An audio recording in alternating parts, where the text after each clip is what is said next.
जय हिंद दोस्तों, बहुत स्वागत करता हूं आप सभी का। 2 जनवरी को अभी व्यापम के द्वारा संपरीक्षक का एग्जाम लिया गया है, तो इस वीडियो में जो मैथ्स के मॉडल आंसर उसको देख लेते हैं, क्या संभावित उत्तर हो सकते हैं। और ये पहला वीडियो है, तो इसलिए जो सिंपल क्वेश्चन थे जो बहुत जल्दी देखते ही साथ बन सकते थे उनको मैं लेकर चलूँगा। फिर अगले वीडियो में जो डिटेल क्वेश्चन थे जिनका आंसर डिटेल में होगा उनको भी मैं बता दूंगा। और जो इसके अलावा जो हिंदी के प्रश्न थे और जो सामान्य ज्ञान का प्रश्न था उसको भी आगे की वीडियो में लेकर के आऊँगा। चलिए देखते हैं। सेट नंबर ए है, क्वेश्चन नंबर 52 यहाँ पे दिखाया था मैं। क्वेश्चन आप लोग देखिए स्क्रीन पे। और यहाँ पे क्वेश्चन नंबर 52 है, उसको लेता हूँ जो सिंपल है। ए और बी खर्च का अनुपात 3:2 है और 3000 रुपये को उनके मध्य बराबर वितरित किया जाता है। तो कितना रुपया है दोस्तों? 3000 रुपये बराबर वितरित करोगे तो एक को 1500 मिलेंगे ए को, और दूसरे को भी कितने मिलेंगे? 1500 रुपये मिलेंगे बी को। ठीक है। उनके खर्च का अनुपात दिया हुआ है 3:2 है। ये 3 अनुपात में खर्च करते हैं, लेकिन खर्च करने के बाद भी जो ए है वो 600 रुपये बचा लेता है। 600 रुपये क्या कर लेता है? ये बचत है उसकी। क्या है? बचत है। मतलब खर्च कितना? 3:2 में खर्चा किया था, तो 600 रुपये बचाया है 1500 में से। तो इसने खर्च कितने किए हैं? खर्च इसने किए हैं 900 रुपये। ये 900 रुपये अगर 3 के बराबर है तो 2 के बराबर खर्चा कितना होगा? 600 रुपये। एक बराबर कितना हो जाएगा? 300 हो जाएगा। तो अगर खर्चा किया तो 600 रुपये क्या किया इसने? खर्च किए हैं। ठीक है। 900 रुपये इसने खर्च किया है और इसने 600 खर्च किया है। तो आपको प्रश्न पूछा बी का बचत कितना होगा? 1500 से में उसने 600 रुपये खर्चा कर दिए तो 900 रुपये क्या हो जाएगा? उसकी बचत हो जाएगी। क्या हो जाएगा? बचत हो जाएगी। तो ऑप्शन नंबर जो बी है वो सिंपल इसमें लग रहा है। दूसरा क्वेश्चन देखिए, क्वेश्चन नंबर 53 में आपको बताता हूं। यहां पे कहा गया है कि यदि एक संख्या को 300 बढ़ाया जाता है तो स्वयं का 130% हो जाती है, वो संख्या ज्ञात कीजिए। ऑप्शन देख के दोस्तों समझ में आ रहा है 1000 इसका राइट आंसर होगा। कैसे? यहाँ पे देखिए कि संख्या को 300 बढ़ाया जाता है, कि संख्या है x, उसको मैं 300 बढ़ा देता हूँ, 300 ले लेता हूँ। ठीक, बन क्या जाएगा? वो संख्या क्या हो जाती है? स्वयं का 130% हो जाती है। स्वयं का 130% हो जाती है। 130। तो क्या हो जाएगा? x + 300 बराबर x × 130/100। यहां से 0 कैंसिल कर लीजिए। यहाँ पे देखिए इसको मल्टीप्लाई कर दीजिए। 10x + 3000 मल्टीप्लाई हो गया। इधर क्या बचेगा? 13x बचेगा। अब इसको क्या लीजिए? 3x बराबर 3000 और x बराबर कितना हो जाएगा? 1000। वो दिख ही रहा था प्रश्न में कि 1000 को क्या करेंगे आप? इसमें 300 जोड़ देंगे तो 130% हो जाएगा। अगला क्वेश्चन देखते हैं दोस्तों। क्वेश्चन नंबर 56 दिया हुआ है, यहाँ पे देख लीजिए। अंडर रूट के अंदर में यहाँ पे 1 2 3 4 जीरो है। 1 दशमलव के बाद 1 2 3 4 जीरो है। 2209 है। आपको इसका वर्गमूल बताना था। ऑप्शन देखिए। हाँ, ऑप्शन में आपको मालूम चल जाएगा। ये 47, ये जो डी ऑप्शन है 407 का, ये परफेक्ट, मतलब ये अंडर रूट होना चाहिए। पॉइंट में निकला हुआ है। तो देखिए कैसे करना होता है। जब भी इस प्रकार का सवाल है तो अंदर में देखिए दशमलव के बाद कितनी संख्या है और 2 का पेयर बनाइए। एक पेयर बन गया, यहाँ पे 2 संख्याओं का 2 पेयर, ये 3 और ये 4 पेयर है। तो जब इसके बाहर आएंगे तो 4 अंकों के बाद यहाँ पे दशमलव आप लोग को लगाना पड़ेगा। और चूंकि ये जो है ये 2209 है, मतलब कि 40 का स्क्वायर करेंगे तो 1600 जाएगा और 50 का स्क्वायर करेंगे तो 2500 जाएगा। तो 40 और 50 के बीच में जो ऑप्शन नंबर जो डी दिख रहा है 460, ये नहीं हो सकता है। इसका जो करेक्ट आंसर क्या हो जाएगा? दशमलव के बाद 8 अंक है तो दशमलव के बाद यहाँ पे 4 अंक होंगे, 0047। ये इसका जो ऑप्शन नंबर ए है वही राइट आंसर। आपको इसमें ज्यादा दिमाग लगाने की जरूरत है, आपको सिर्फ अंक गिनने थे। ठीक है। क्वेश्चन नंबर 57 देख लीजिए। ये भी बहुत सिंपल है। यहाँ पे क्या, निम्न में से कौन सी संख्या 99 से पूर्णतः विभाजित है? ऑप्शन देखिए 406089। ए ऑप्शन जो है 406089। बी ऑप्शन देख लीजिए। यहाँ बी ऑप्शन दिया है 11 43 45, 11 43 और 45। तीसरा ऑप्शन दिया है 1 99 1 55, 1 99 1 55, सी ऑप्शन था। और डी ऑप्शन यहाँ पे दिया गया है 137346, 137346। इसमें आपको सिर्फ चेक करना था 99 से कौन सा डिविजिबल है।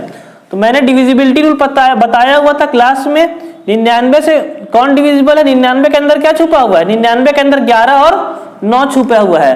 तो 9 का डिविजिबिलिटी रूल क्या है? अगर अंकों का जो योग है वो 9 के पहाड़े में आता है तो पूरी संख्या 9 से डिवाइड हो जाएगी। तो यहाँ पे चेक करके देखना स्टार्ट कीजिए। 6 4 10, 3 13, 13 और 1 14, 15 16 17, 17 और 7 24, 17 और 7 24। ये 9 के पहाड़े में आता है क्या? नहीं, ये नहीं जाएगा, ये डिविजिबल नहीं होगा। इधर देखिए 9 और 1 10, 10 9 19 और 1 20, 20 5 25, 5 30। इसका सम कितना आया 30। ये 9 के पहाड़े में नहीं आता, मतलब ये 9 से डिवाइड नहीं होगा, और 9 से डिवाइड नहीं होगा मतलब 99 से भी डिवाइड नहीं होगा। इधर देखिए 1 1 2 4 6, 6 3 9, 9 4 13, 13 4 17 और 1 18, 18 है, ये 9 के पहाड़े में आ रहा है। ठीक, ये जा सकता है। इधर देखिए 4 शून्य है और 4 6 10, 10 8 18, 18 10 28 और 1 27, ये भी 9 के पहाड़े में आ रहा है, तो ये भी जा सकता है। तो इसमें अब 11 का डिविजिबिलिटी रूल लगा के चेक कीजिए। विषम संख्याओं का और सम संख्याओं का योग देखिए। पहले सम संख्या पे विषम संख्याओं पे देखते हैं। यहाँ पे इनका अंकों का योग देखिए। अब 11 को मैं चेक कर रहा हूँ, 9 चेक हो चुका, ये दोनों में से एक आंसर है। 11 से इसको चेक कीजिए, 4 और 1 5, 5 4 9 आ रहा है। ठीक है, सम अंक स्थान पे अंक देखिए, 3 और 1 4, 4 5 9, दोनों का अंतर कितना है 0, मतलब ये 11 से चला जाएगा और यही आपका राइट आंसर हो जाएगा। जो ऑप्शन नंबर बी दिख रहा है यही आपका राइट आंसर हो जाना चाहिए। अगला क्वेश्चन देखिए, क्वेश्चन नंबर 58, लगभग सेम क्वेश्चन है। क्वेश्चन नंबर 58 दिया है 25 15 के निकटतम वह प्राकृत संख्या क्या है जो 65 से पूर्णतः विभाजित है। ए ऑप्शन देखिए यहाँ पे 25 35 दिया हुआ है, 25 35। बी ऑप्शन यहाँ पे दिया हुआ है 25 85, 25 85। सी ऑप्शन यहाँ पे दिया हुआ है 25 10, 25 10 और डी ऑप्शन यहाँ पे दिया हुआ है 2600, 2600। चूंकि आपको प्रश्न में कहा गया कि 25 15 के निकट देखना है, तो 25 15 के सबसे निकट क्या आ रहा है, पहला 25 10 आ रहा है और हमको भाग किससे देना है 65 से देना है। तो 65 के अंदर क्या छुपा हुआ है 13 और 5 छुपे हुए, 13 पंचे 65। ठीक है, हमको किसके निकट देखना है 25 और 15 के निकट। 25 और 15 के निकट कौन सी वैल्यू जिससे 65 से पूर्णतः विभाजित होगी। पहले इसी को चेक करते हैं। 5 से तो ये निश्चित तौर पे जाएगा, 13 से बाकी ये 13 एकम 13 और यहाँ 12 बच जाएगा, 121 होता है। 13 के पहाड़े में तो ये आंसर नहीं हो सकता है। अब उसके बाद निकटतम कौन सा दिख रहा है, इसके बाद इसको चेक करिए 35 वाले को। 5 से तो ठीक है, भाग सभी जाएंगे। 13 से देखते हैं, 13 एकम 13, यहाँ पे 12 बच जाएगा, 12 यहाँ पे हुआ 23, 13 नहीं है 117 और यहाँ बचेगा 6, 13 पंचे 65। तो ये डिवाइड हो जाएगा 13 से भी और 5 से भी, और उसके बाद यही निकटतम, तो इसका राइट आंसर क्या हो जाएगा 25 35। इस प्रकार से आपको डिविजिबिलिटी रूल देखना पड़ेगा, तो ये इसका राइट आंसर हो जाएगा। अगला क्वेश्चन देखिए, क्वेश्चन नंबर 59। यहाँ पे कहा गया प्रश्न में 5 अंकों की सबसे बड़ी पूर्ण वर्ग प्राकृत संख्या क्या होगी। 5 अंकों की सबसे बड़ी संख्या निकालनी है, जो 5 अंकों में सबसे बड़ी। यहाँ पे ऑप्शन मैंने लिख दिए हैं, यहाँ पे देख लीजिए। ठीक है, अब देखिए सभी क्या जो संख्याएं हैं वो 90,000 के ऊपर है, तो जो थ्रेशोल्ड होता है मतलब 300 गुणित 300 करेंगे आप लोग, तो यहाँ आपको 3 3 9 1 2 3 4 ये 5 अंकों का 90,000 तक आप पहुंच जाएंगे। अब इकाई अंक देखिए दोस्तों, मैंने एक बात और बताया, जो पूर्ण वर्ग संख्या होती है उसकी इकाई अंक में 2 3 7 8 और सिंगल जीरो, डबल जीरो हो सकता है, सिंगल जीरो कभी नहीं होता है। ठीक है, एक और, अगर इकाई अंक 5 है किसी पूर्ण वर्ग संख्या का, तो इसके दहाई अंक में 2 हमेशा रहना कंपलसरी होता है। और अगर इकाई अंक 6 है तो यहाँ पे कोई विषम संख्या आएगी ही आएगी। अगर विषम संख्या नहीं है तो वो पूर्ण वर्ग संख्या नहीं हो सकती है। तो यहाँ पे देखिए 6 के पहले एक सम संख्या आ गई है, तो ये पूर्ण वर्ग संख्या नहीं है, ये अपने आप में एलिमिनेट हो जाएगा। उसके बाद हम लोग को क्या देखना है, इनमें से कौन सा परफेक्ट स्क्वायर है 5 अंकों की सबसे बड़ी, तो 99,856 यहाँ से दोस्तों स्टार्ट करते हैं। आप लोग करके देखिएगा, साथ में साफ साफ ही दिख रहा है। जैसे इकाई अंक 6 है, तो आप 6 इकाई अंक किसमें आता है, जब 4 का स्क्वायर करोगे तब 16 में इकाई अंक मिलेगा, और जब 6 का स्क्वायर करोगे तब इकाई अंक 6 मिलेगा 36 में।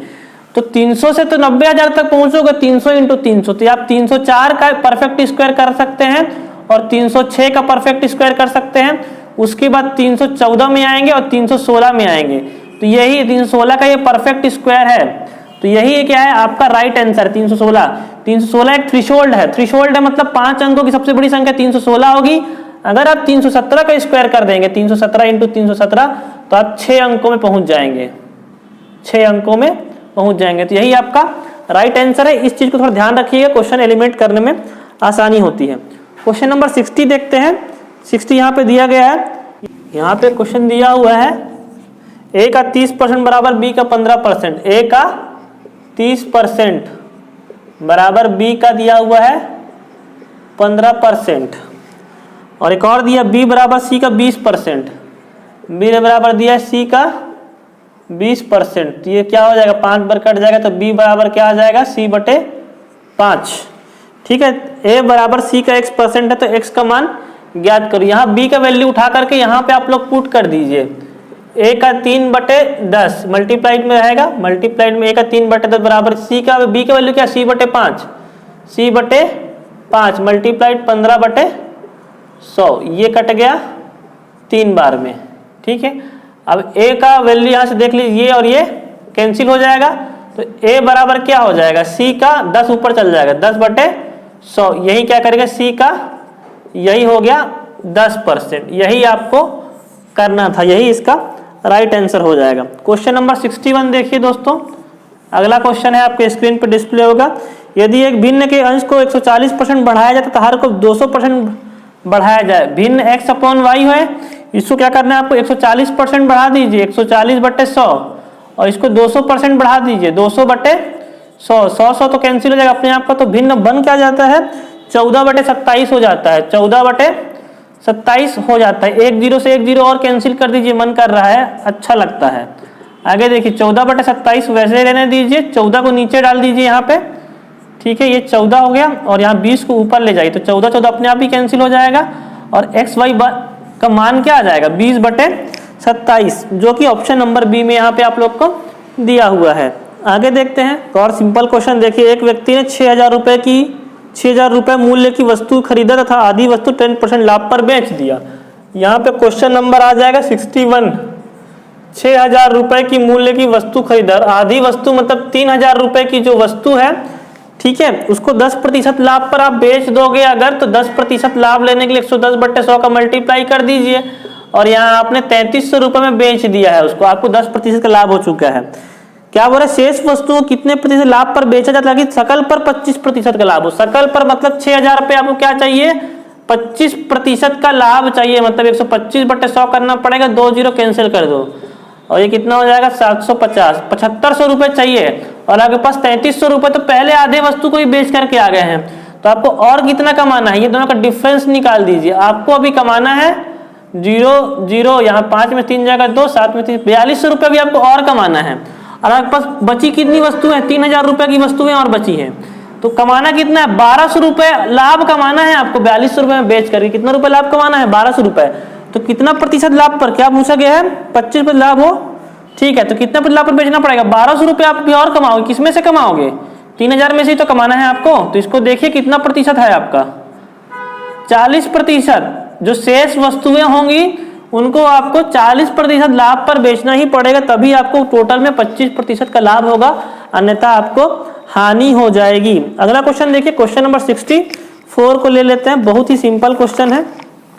यदि s तथा t का एलसीएम 70 है, यहाँ पे दिया हुआ है s और t का एलसीएम दिया हुआ है 70, t का s तथा t का एचसीएफ दिया हुआ है 5, s और t का यहाँ पे एचसीएफ दिया हुआ है 5, s प्लस t है 45, s प्लस t का मान दिया हुआ है 45।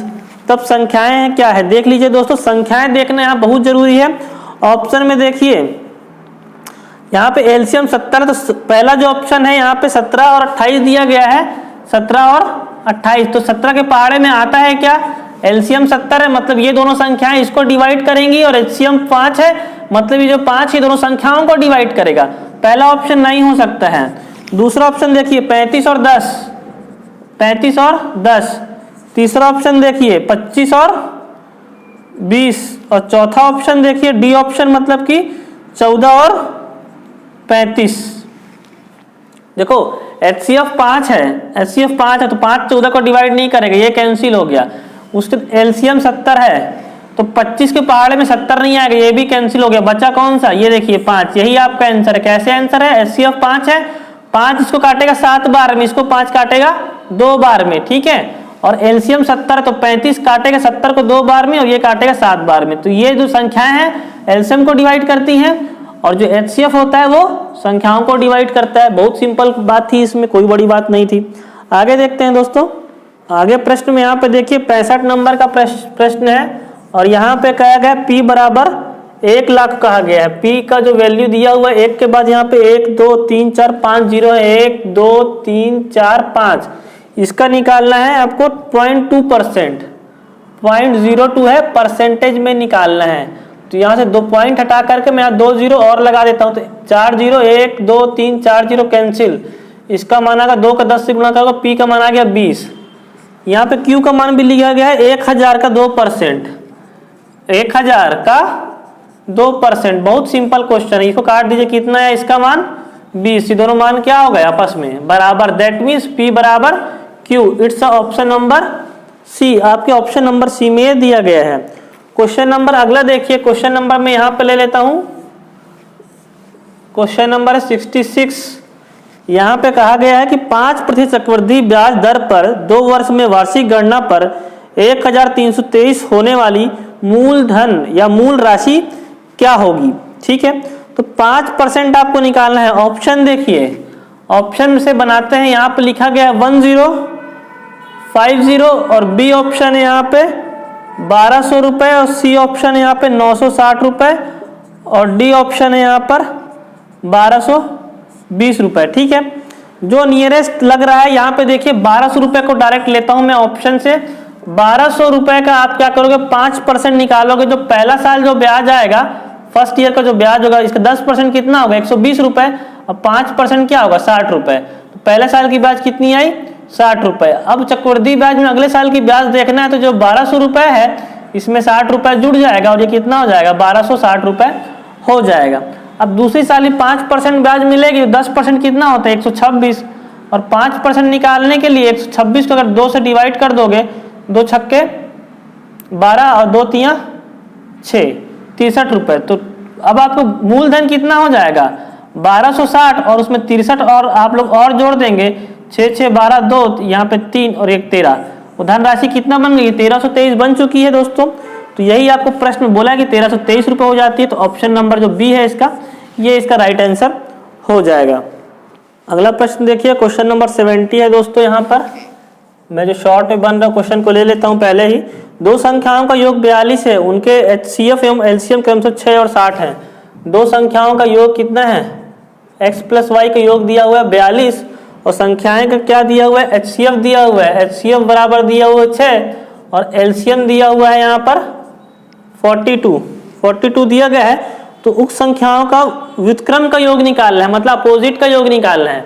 देखो HCF अगर 6 है और छोटी छोटी संख्याएं, तो डायरेक्ट आप लोग संख्याएं ही निकाल लीजिए, वही ज्यादा बेटर होगा बिना किसी फॉर्मूला के।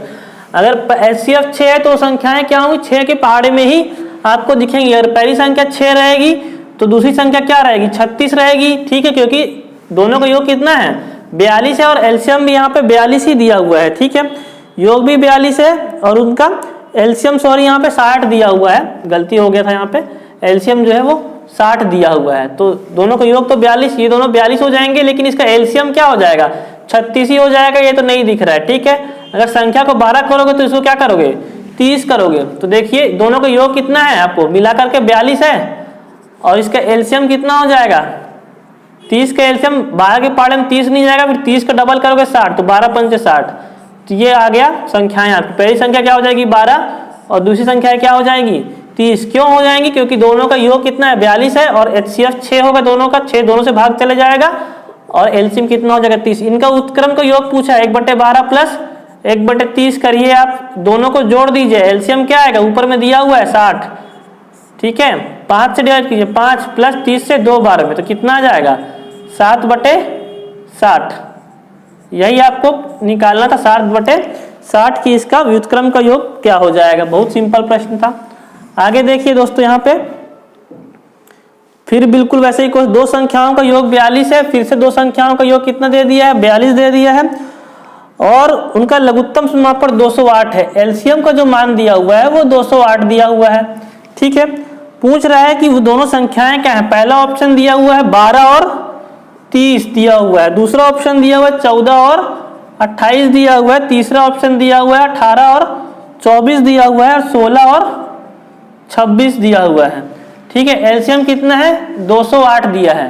ठीक है, तो देखिए 8 2 10। ठीक है, 30 के पहाड़े में आता है क्या, नहीं आता, मतलब ये तो डिवाइड नहीं करेगा, तो ये ऑप्शन नहीं हो सकता। ठीक है, 14 से भाग करके देखिए, दोनों में से दोनों का भाग ही जाना चाहिए, तभी वो एलसीएम कहलाएगा।